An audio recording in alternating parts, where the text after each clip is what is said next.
Okay, Emelyne Godfrey. Hello, how are you? Hello. Hi. I'm So, good, yeah. Just sort of doing lots of bits and pieces during the lockdown. I've been so busy with like writing and researching, and literally I've not had a chance to be bored yet. So that would be good to be bored at some point. so, this I'm sharing the screen now of which is the first book. The first book is Masculinity, Crime, and Self-Defense in Victorian Literature, isn't it? That's Yeah, the that's first, the first one. A bit of a and then mouthful. the second one is Femininity, Crime, and Self-Defense in Victorian Literature and Society. And was I mean, I read the masculinity one first, and that came out. Was that 2012, or there seem to That be was different dates on different editions? 2010, and then the next one was 2013. Okay, 2010. So I think it's an absolutely fascinating and brilliant book. Was it first of all, was this a project about masculinity in self-defense, or was it about Victorian literature, or what was the main kind of thing that drove this first project in self-defense? I think one thing that really interested me was I'd just done a self-defense course about 2001, and I kind of thought to myself, how did the Victorians defend themselves? For instance, women who are walking in the streets of London, what kind of methods they use as opposed to nowadays, what kind of tips were offered as well. Now, for instance, people sort of say, don't put your name on your t-shirt or things like that, so people can identify you and call you by your names, especially with kids, don't put the names in the t-shirts and things. Yeah. That's one thing we were kind of learning, tips like that, but also sort of walk in the middle of the road, personal attack alarms. And I kind of wondered what the sort of 19th century kind of advice that women and indeed men were given. And that did occur, that, men were advised, walk in the middle of the pavement, specifically during the garrotting panics of the 1850s, where there was this fear that you could be strangled in the street and then sort of your money could be rifled out, taken out of your pockets. So if you walked in the middle of the pavement as much as possible, you had, hopefully not being run over by a car or something. A lot of these, the Victorian roads were extremely chaotic and there was lots of traffic everywhere. So it's kind of it gave people bigger visibility, walking in the middle of the road. But also, how did people negotiate traffic? That's another point too, because one of the things I was looking at were, sort of women's personal testimonies of these really odd encounters they would have whilst crossing the road, such as, for instance, men coming up to them and whispering really weird things at them. And then sort of, oh, did that really happen? And that would come up quite a lot, and how women were meant to react to that kind of interaction. So Okay. all these kind of sort of thoughts were sort of flitting around in my head at the time. And I thought, it'd be really interesting actually just to kind of make a larger study of this, and also to see how these attitudes, solutions and also problems as well, were reflected, in novels and plays at the time. And there's a lovely set of plays actually in the British Library about garrotting. So, you've got people who are really scared in Highgate and they don't want to go out. I don't know why they set it in Highgate, but this man, he's very scared and he arms himself to the teeth with all kinds of weapons, and he ends up injuring himself with all the weapons because he's just sort of going out completely tooled up, sort of expecting some kind of confrontation when he does eventually leave the house. So Yeah. you have all these kind of in a sense almost kind of hysterical sort of representations of fear as well, but then you've got more sensible ideas too in parallel with that. So you're first of all a literary scholar, or a, It's or a weird, I historian? kind of fell into that. So how would you kind of identify your interests, your academic interests? Are they literary? Are they cultural? Are they historical? Or I think more history, and it's quite weird because doing the whole PhD, and then eventually my supervisor said to me about 2 months before handing it in, she said, this is an English literature PhD, you do need to do a literature review at the beginning of, and I thought, oh no. So I had to go off and panic a bit and research all this theory and kind of put it in the front of my PhD, because I kind of treated it mainly as a history PhD yeah, with, literature and poems in there as well. yeah. So yeah, my background's mainly history. I did an undergrad and it's called Russian Studies, Russian Joint Studies at the LSE. So mainly a sort of history kind of yeah, I suppose a history background, but I've always been interested in novels and poetry as well, as sort of Okay. sources of how people felt, but also as ways that people could communicate advice to each other on, for instance, self-defense. So your the masculinity and femininity books you look at in literature, you look at newspaper stories Yep. about crime and about the kind of moral panics that animated Victorian society. And Yep. so when I first read the masculinity book, is the one I read first, and I read reviews of it, the reviews that had been published at the time. And a couple of reviewers seemed to have been quite confused about what kind of a book it was they were reading. I mean, There for were a me, couple, yep. yes, and I thought how odd, because like it to me it was really clear that you were doing a kind of cultural history. You were looking at what were the moral panics and what were the ideological concerns that Yep. might have been filtering around in the heads of journalists and writers. And so you kind of identify fears of colonial subjects. So the very word thug comes from the Indian cult Thugi, and this was a cult who would not just like rob Westerners. They kind of gained glory from killing them, didn't they? So Yeah. that was something to worry about if you're an imperialist or a colonialist in India. And then hooligans, which comes from the Irish surname, yeah. And so like hooligans being kind of immigrant Irish workers in metropolitan cities like London, Yeah. and these kind of general anxieties that sometimes coalesced into moral panics around like garroting. Yeah. So in garroting, one person would come up behind someone and put something around their neck, and the other person would rifle their pockets. And I thought that I thought that it was a really brilliant and far-reaching survey of the kind of measurement of the psyche throughout the 19th century into the early Edwardian period. I Because mean, it's also there's a shift as well in attitudes. So in the beginning of the 19th century, every day violent approaches, to a self-defense situation were more acceptable. So you had, for instance, dueling as a yeah, way of resolving disputes over honor and reputation. By the 1850s, that wasn't really acceptable anymore. And then also by the 1850s, you had the garroting panics where people had all these crazy weapons that they'd manufactured in their sheds, and they'd actually sort of send them into the newspaper editors and say, I've created this crazy multiplex, set of knives and a knuckle duster. But then by the end of the 19th century, that was less kind of acceptable as well. That was kind of seen as, too much of a kind of overkill response yeah. to an everyday potentially, So enemy. you measure the shifts, don't you, between the attitudes. So at a certain point in time, people become really obsessed with like wearing armor. So Yeah. they'll have like really high. They'll almost have like chainmail roughs on, and then that becomes, over time, that becomes unfashionable, and it becomes kind of represented as a little bit scaredy cat, and weapons are regarded as kind of a bit uncool. Although Yeah. there is a lot of gun carrying at certain points, because guns weren't really legislated for, were they? But there's a shift, and ultimately, I think your study culminates with the idea of almost like the Sherlock Holmesian gentleman, with that ethos of not carrying a weapon, not using a weapon because it's un-British or un-English, Yeah. but being able to dispatch a hooligan, a ruffian, a thug, someone, an oik who might want to rob you, but to do that with a certain class-based finesse. Exactly. Yeah. So Sherlock Holmes is your like ultimate like paradigm case character. Is Or that what especially that confrontation with Professor Moriarty at the Reichenbach Falls in Switzerland. The story, The Adventure of the Empty House, was published in 1903, and that was Conan Doyle bringing Sherlock Holmes back using martial arts. So I was so excited because I was sort of going through novels, seeing if I could find some self-defense scenarios, and then I saw that and I almost fell off my chair. And I thought, yeah, this is brilliant. This has got to be a chapter on Sherlock Holmes. yeah, But I just love that scene there, because you've got the cascading, the waterfalls, and when you actually go to the Reichenbach Falls, even though half the water was siphoned off for hydroelectrics, you still have the the impression that it's such a cold and inhospitable place. So if you imagine that the water at its full force, with these two men, trying to defend their own lives, trying to protect themselves, and who's going to be thrown over the edge. And this is really called moment of tension.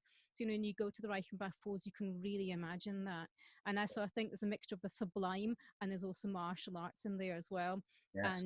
And Victorian gentlemen, and it's just such a great scene. Because this is the famous kind of reference to what Conan Doyle calls Bartitsu, Yeah. but it is of course to Bartitsu, and it's Mm, really, I mean, I think you're quite connected with the Bartitsu Society, the people who yeah. have researched and reconstructed it. I mean, Tony Wolff, for instance, he's yeah, actually writing a new book on the Spring Hill Jack at the moment. So that's one of his new things. So yeah, I'm looking forward to that. and heel jack. You know, that was something that terrified me when I was a child. I had one of those like Mysteries of the World books, and the Oh, Victorian fear of Spring Heel Jack was a kind of mythical character who had like goat-like feet and would jump around and do. breathe fire and all of that. Yeah, that was a terrifying character for me when I was a child. But yeah, I can see how the Victorians would be worried about such a Oh, and character. also, like, one of the things I mentioned, because there's a new book I'm working on at the moment, and some other childhood fears that come up from early in the 19th century. Sort of, they're these suffragettes, and they talk about being scared of Jack the Ripper. They talk about being scared of Mr. Punch, and worrying that these figures would be underneath their beds. And then by the time in the early 1900s, they've got to go out at night, and they've got to, try and print the Suffragette through the night, the Suffragette magazine that was made illegal during the suffrage campaign, and they had to go out and they had to try and get this to print. And so they, in a sense, had to confront their own demons, the things that they were scared of as children, things that lurk in the dark. So you had these examples of women who would say, I was coming back in the early hours of the morning, having printed off the suffragette edition that said raided by the police. So that also interested me as well, just to find out, from memoirs, what people were worried about and what they were scared about, and how that reflected some of the activities they were engaged in later, such as the suffrage campaign. So this is the other big thing that you've researched really a lot, isn't it? The Mm. suffragettes and the relationship between the suffragettes and jiu-jitsu. And I think, am I right in saying that the suffragettes so the first person teaching anything like jiu-jitsu was Edward Barton Wright in London, and he had a school in central London, and he called it Bartitsu. And from that, several really integral characters integral to the suffragette movement were trained up. Is that right? Well, it's interesting because there was a lecture in the very late 19th century in London to, I believe it was a Japan Society. So there were one or two obscure events where martial arts get mentioned, but it was really Barton Wright who actually brought that into the general consciousness, and especially his pieces that he wrote for the Pearson's magazine, Mhm. quite long titles, how you can defend yourself in any kind of situation, that kind of thing. And parts one and parts two, and then self-defense, the walking stick, part one and part two. And then he advertised his Bartitsu club, where a lot of the experts would come from around the world and teach, give various lessons, such as Pierre Vigny, who came who came from Europe, and his wife as well, who's actually described herself as Miss Sanderson. Um, and she would also teach walking stick self-defense, as well as, sort of parasol self-defense, fencing. And then you had, people like Yuki Otani, Sadakazu Uyonishi, who were involved. And these were some of the Japanese assistants who came to help Barton Wright, who came to kind of, in a sense, popularize Bartitsu. But then they actually they moved away from him and his school, probably, we think, due to disputes over pay, Mhm. or the way that they were represented by Barton Wright. He would tour music halls, and he would very much sort of use them as, oh, here are these, interesting people demonstrating to you today these forms of entertainment. And I think they wanted to take a bit back for themselves. I think they wanted to own their own representations. So you had that lovely book by Sadakazu Uyenishi, where you've got photographs of himself, Edward Muybridge style, where you can see he's flying through the air in little snapshots, and he's presenting himself as dynamic. And it's really exciting actually to look at his book and the way that he presents himself, to the British public as well, and both mixing in Japanese culture and British culture there as well through the pictures that he depicts. And it was really exciting actually as well for me to go to the London Budokai for the first time a few months ago, because there you can see pictures of Yuki Otani, and it's just sort of got in the building, and it's just thought, wow, it's just really emotional to see this for the first time. So the picture of Yuki Otani, there's a description of him there as well, and then you can see all these photographs of the whole history of the Budokai, since 1918. And we've started learning karate a bit now, so my son's been sort of really into that. So we do these kind of meg areas up and down the living room, not enough space or furniture, and we still do bash into a few things, but it's still fun just to actually be finally practicing a bit of martial arts, because it's something I always wanted to do, but I thought, I don't know if I'm any good at judo or something like that, but I've just got massively into karate at the moment, so we've got a lesson tomorrow. Yeah, you're doing the Zoom lessons. I know, it's good. It's sometimes the connection goes a bit, and it's like, okay, so put your left foot here and put your right arm there, and you're thinking, okay, what actually was it, right or left again? Because sometimes the connection will go when you don't hear everything very clearly, because we've got a terrible connection where we are. But generally, you can kind of sort of work it out just about from the picture when it sort of jumps about a bit. I was quite nervous doing my very first Zoom lesson, and so I should be practicing my my various kicks for tomorrow. So in terms of your ongoing work, so you're talking about a new book on, is it Kitty and the Cats? Or That's it, yes. I think I've got a picture of a talk that you gave on that subject last year when we were still allowed to go out and about. Where is it? Oh, I know. That's actually something I kind of miss, just to be able to go to the London Library and Yeah. do the research. Although they're actually really good because they're offering people the opportunity to borrow books and actually to send books to people free of charge, which is great for researchers. So you can kind of keep your projects going, which is really helpful, and all the online resources too. So in a sense, while I miss that, I don't feel completely frustrated by the whole situation, because especially when you're writing and you're a writer, a lot of the time you kind of spend in self-isolation anyway. Yeah. So who was Kitty and who were the cats? Right, well, Kitty Marshall, this was this lady here, and I'm hoping that you can see her.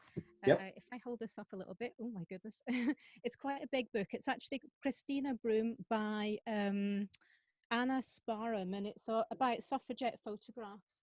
Yes. Let's see if I can get her to focus. She is not on that Yeah. side. Well, yeah, that's good. That's looking good. Okay, right. So this is the thing. It's the coordination thing. Right. If I point to her, if I can Yeah, get your her. sound's fallen out a bit now.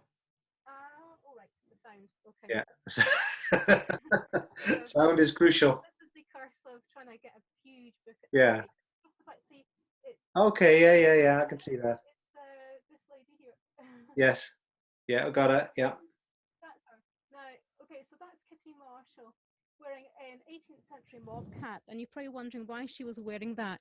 And that was actually a part of the suffragettes' kind of peaceful campaigns for raising money and funds for the Women's Social and Political Union. And one of the themes at that particular fair was to, in a sense, reference Mary Wollstonecraft and various powerful 18th century women writers. And that was one great way that they kind of felt that they could do that by wearing 18th century costume. And Kitty she specialized in farm produce.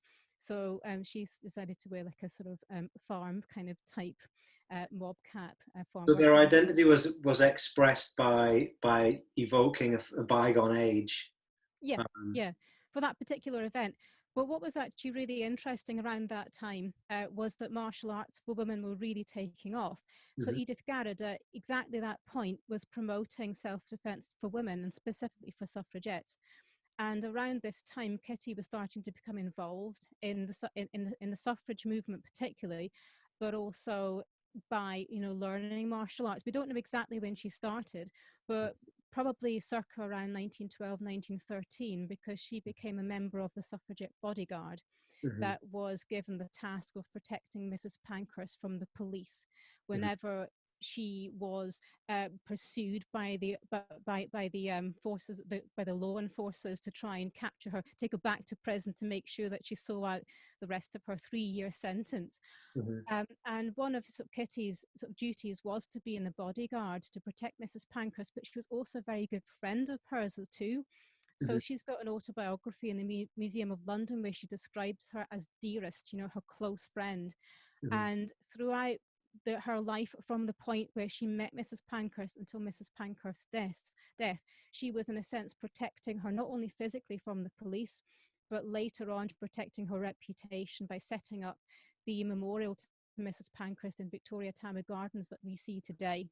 Hmm. So, and also the Brompton Cemetery gravestone to Mrs. Pankhurst, and there was a portrait painted of her.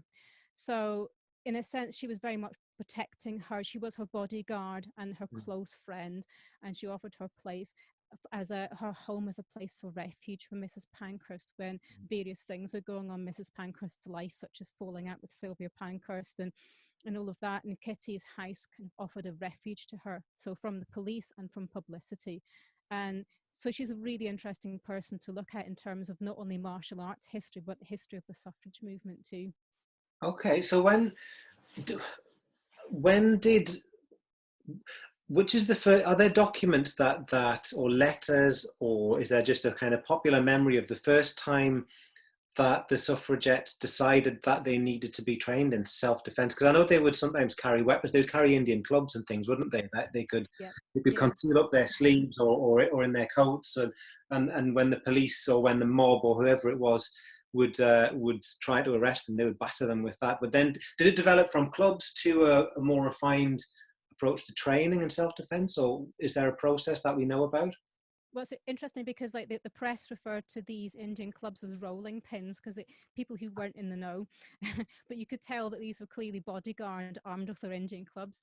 Um, Well, I think one of the big turning points for the suffrage movement, particularly, you know, the Women's Social and Political Union, was Black Friday, which was 18th of November 1910. And that was a huge confrontation that took place in Westminster outside the Houses of Parliament. And Mhm. there's a group of women and they wanted to send a deputation to Parliament.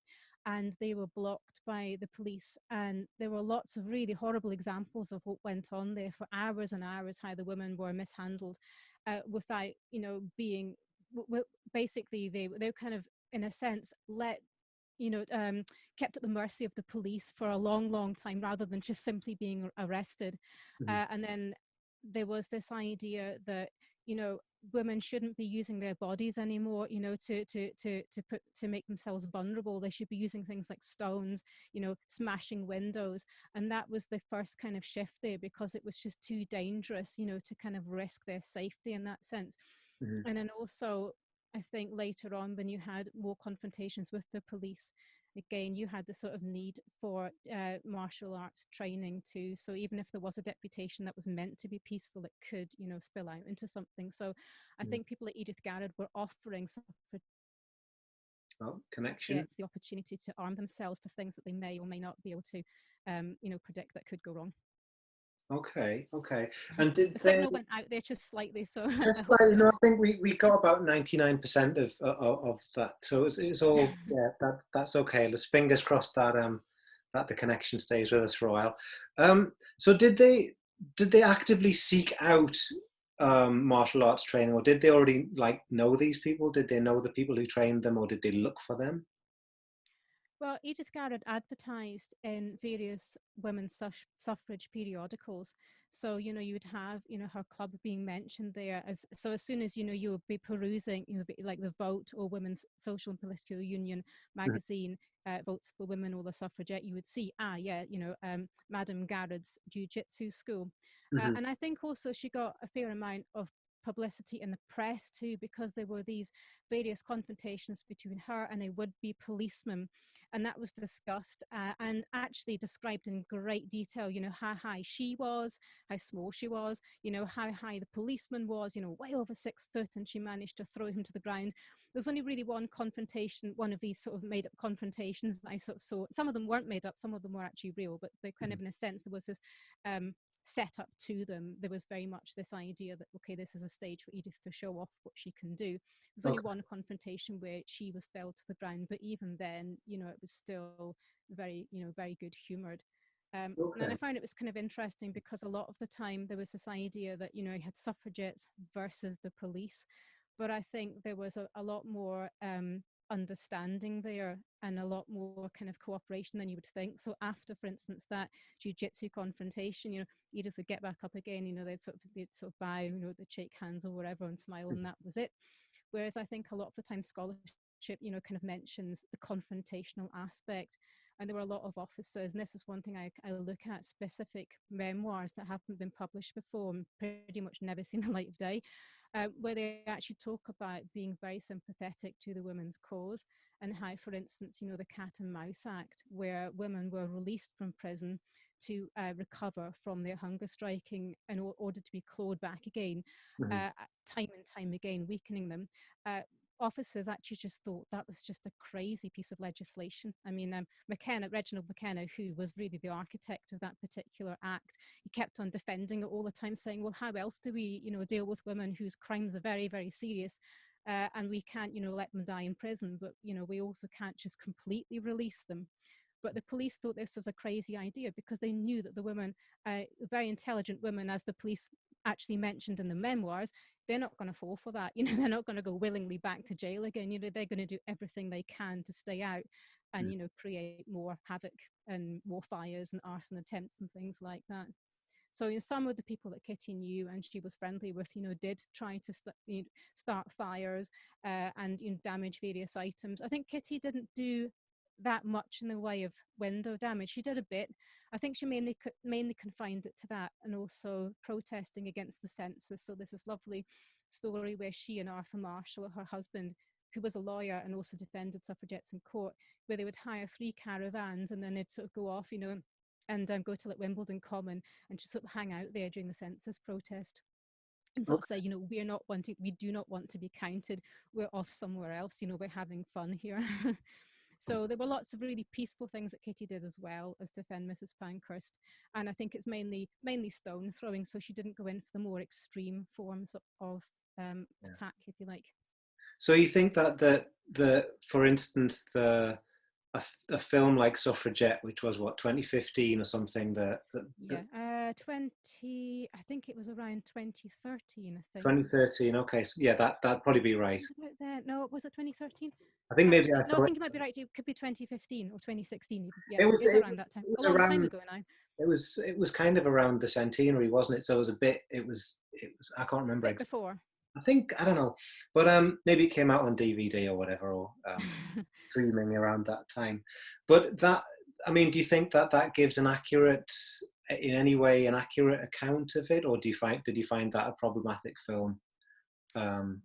Well, on one hand, I found there were certain aspects that were really bang on accurate. So the idea, you know, you had Maud, who was the washerwoman, represented as the main character there rather than, you know, a lady, and there was this theme about, you know, suffragettes and washing, and I think there was an A to Z that was put together, and, you know, they say it was a suffragette A to Z of all the various sort of letters in the alphabet, and W is for washing. It's all about sort of women's work and suffrage campaigning. It was a little sort of cute little book that was put together, and I kind of like that sort of nod to that kind of suffragette propaganda there in the film, and I thought that Maud was really sympathetic, and also, you know, some of the characters around her, though, again, yeah, I think Edith Garrett is interesting because she does actually pop up indirectly in the film, because Helena Bonham Carter was said to be inspired by Edith Garrett, so she actually wanted to call her particular character, who is one of the more extreme characters, after Edith. So there was a kind of real nod to, you know, real life there, which I quite liked actually. But on the other hand, as regards the police, it was really interesting because Arthur Steed, who was one of the it was like a kind of special branch type, so Patrick Quinn type of figure, and he was the head of the special branch, and he was kind of based on Sir Patrick Quinn, and he was sympathetic to a point. So you know, he, as in, he sort of said that what they were doing was dangerous, and you know they could have injured people, and that was a very good point. But then some of the vocabulary he comes out with as well, you think, oh no, he's not particularly nice guy in the end, you know. Mm-hmm. And it's like, and he was the best representative of the police force. The rest of it is just, you know, again, helmets, Mm-hmm. mustaches, anonymous figures, you know, with truncheons. And in that kind of sense, I thought, oh, it's kind of perpetuating this idea again that the police officers, you know, that they weren't human beings, that they didn't have a, you know, that they actually had a job to do, and they had, you know, a lot of them were sympathetic to what the women were campaigning for. And I think that wasn't really reflected in the film there. And I'm hoping that with this book here, you know, Kitty and the Cats, because the Cats is, you know, it was short for police officers, the authorities, and Okay. I'm hoping that that kind of brings out their voices a bit as well. So you're saying, you're suggesting a there's two things. So on the one hand, you seem to be suggesting that there wasn't a simple polarity between suffragettes and police, Yeah, and that it was that there were a lot more complex kind of sympathies and allegiances and strategies. And then also you seem to have suggested earlier that the suffragettes had a kind of a PR campaign, and they used jujitsu as a kind of staging of their own image. And it yeah. reminds me of some of the accusations that were leveled against, remember the Guardian Angels in New York in Oh, the 1980s. And there was a lot, there were accusations that sometimes they staged interventions, like they would have a, oh, they yeah. would have a criminal, like this striped jumper and a mask and a Like swag hooligan from the bag. 1900s, that kind of thing. Yeah, and so like it's like an early kind of staging of a publicity stunt. Do you remember that term? And it's like, Yeah. so they're kind of saying, look, these presumably little women can drop this big policeman, and you get the famous images of women with men, police officers with their arms up their back. Yeah. You're saying that a lot of that may have been staged for publicity reasons, or that was the public image Well, they wanted to put out there. yeah, I think that was a public image, but the reality could be kind of different. So there was one particular confrontation where these rolling pins appeared, the Indian clubs, so to speak, a bodyguard confrontation, and the press actually said that, and this is also borne out in police memoirs of the time, that one woman tried to attack a police officer or defend her friend against a police officer. She ended up unfortunately hitting another one of the members of the bodyguard, who Mm, then sort of got covered in blood and had to get, you know, had to be sort of taken off mm. to get stitches. But so in reality, these kind of self-defense scenarios may have been less than smooth. Yeah. But again, the fact that women were offered the potential to study martial arts and to learn martial arts and to give themselves confidence. And I think, you know, I have kind of differing responses to Edith Garrett, because on the one hand, you know, she's a bit of a heroine, but I've also heard from her descendants that, you know, she could literally arm wrestle you into a jiu-jitsu kind of confrontation, as in literally, would you like to learn martial arts? Okay, I'm going to twist your arm right now. And one of her granddaughters said to me, no, I'm not into that kind of thing. Right. So in a sense, she could be really, you know, quite difficult in a way as well, and quite bossy probably.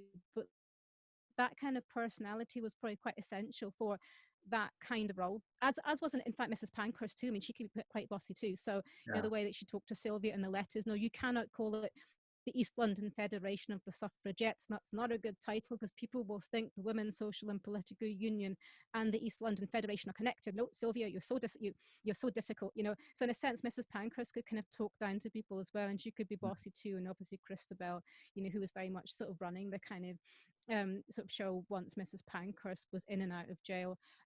She was running the show from Paris. Mhm. But again, you know, there's this idea that they were these really strong and potentially difficult women at the helm, and I think Edith Garrod was probably one of those as well.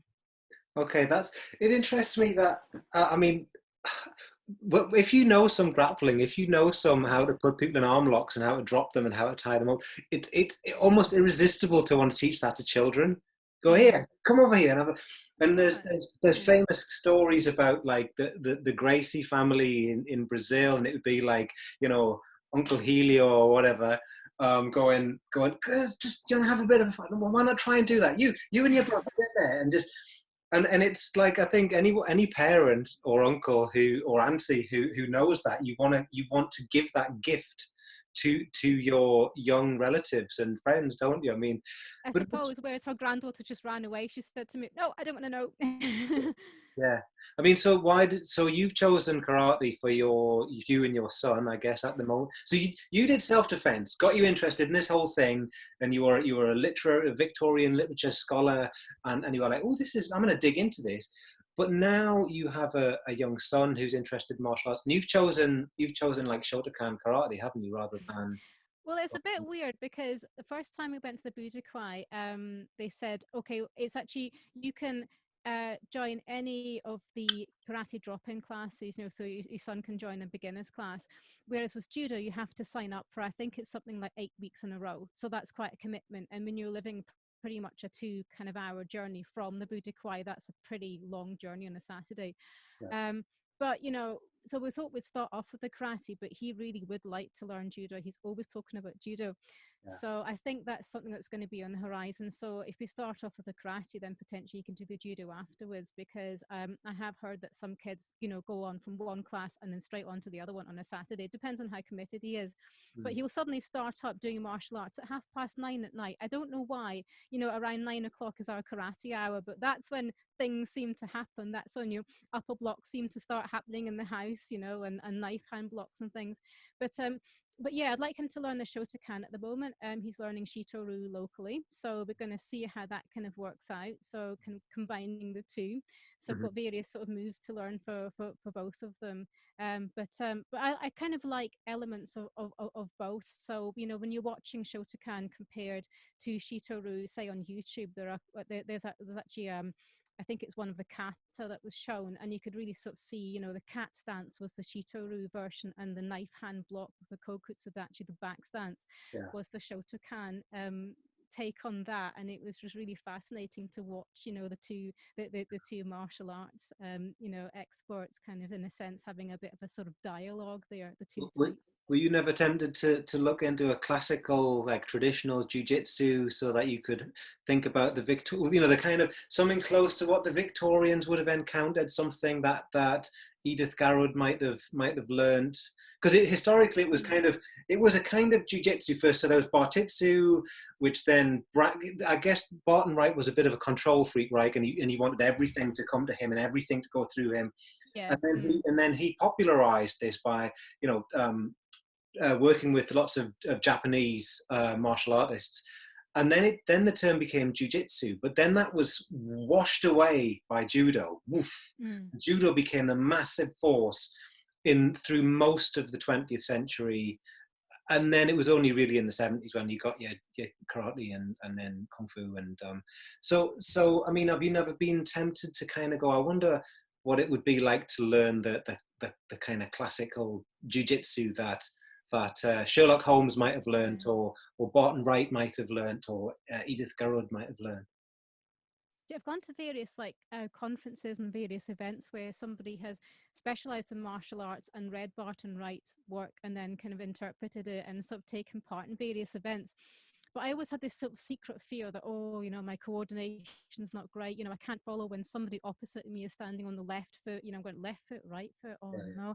And even, you know, with the karate Zoom class, you know, last week I was thinking, okay, so we had our back to him at that point, you know, and we were sort of doing our punching forward. And I was thinking, okay, which leg do I do this and that with? And I've always had a bit of a sort of secret fear of that, you know, kind of being at the back of the aerobics class where all of us were completely confused. Nobody knew what was going on at the front. But, you know, and I kind of have memories of that, and I thought, oh, I don't know if I'd be any good at doing that. But I think, yeah, I'd be kind of curious. But for some reason, I don't know why karate seems to massively appeal to me. I think it's because you can do it in your own time, and there are Yeah. lots of really good Shotokan videos on YouTube. Some really good teachers who explain it very slowly, and you can sort of teach yourself the Heian Shodan in slow motion and sort of go, okay, right, you know, Yeah. we're sort of like striking there and going forward, and that for me in a sense is easier to learn than in a class where everybody is sort of falling all over the place and, you know, doing left and right and coordinating this and that. And but I think if I get more confidence with the karate, I think that might be something that I might think about, especially if, you know, my son wants to learn Yeah. judo. I think I'm going to sort of be pulled into that. I think it's pretty much inevitable. I would warn you against judo. I'm not. I don't know how old you are, but God, I think that the window closes for judo quite early, and your All body just right, sure. gets smashed to pieces. But Okay. That's quite something not that doesn't involve principally being slammed into the floor over and oh over gosh, oh no. again.